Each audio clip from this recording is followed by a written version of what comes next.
अनिष्ट परिहरे तर परिहरीची.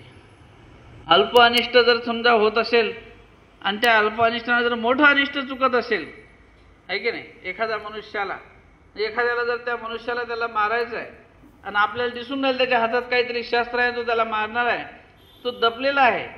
मग त्याने विचारलं, का हो इथे एक माणूस आलता, तुम्हाला दिसला काय? आपण काय म्हणायचं, पहा इथं लपलेला आहे, असं म्हणावं का? काय बा मला काही माहित नाही, मी आताच आलो. म्हणजे खोटं बोलावं लागलं ना त्याला. पण खोटं बोलण्यानं मोठं अनिष्ट चुकलं, मोठं पाप चुकलं. ही जी एक क्षमता आहे आपल्याला आपल्या बुद्धिचातुर्याने वापरावी लागत असते.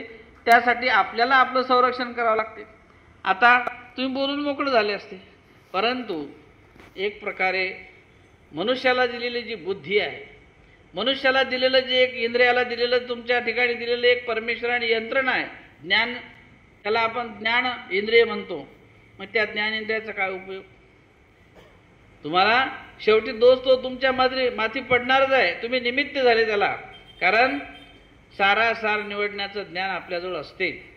आणि म्हणून अशा सारासार ज्ञान निवडण्यासाठी आपल्याला स्वामी श्री चक्रधर महाराजांच्या सानिध्यात अनेक चरित्र आहेत की त्या चरित्रामध्ये सुद्धा आपल्याला काही काही दाखले सापडतात. स्वामी श्री चक्रधर महाराज ज्या वेळेला हिवरळीला आहेत, हिवरळीला असताना स्वामींचे शिष्य त्या गावामध्ये अनेक होते आणि तिकव नायक त्या गावातले प्रमुख व्यक्तिमत्व होते. तिकव नायक, आणि ते तिकव नायक त्यांची अपार श्रद्धा स्वामींवर. कारण बऱ्याच वेळा स्वामींचा संपर्क आल्यामुळं त्या ठिकाणी स्वामींमध्ये त्यांना काहीतरी चमत्कार, साक्षात्कार आणि एक अनुभूत असा आनंद स्वामींच्या सहयोगाने यायचा. कारण आमचे स्वामी म्हणजे वेधक असलेले अवतार. स्वामींच्या अवतारित्वामध्ये वेदवंती आहे.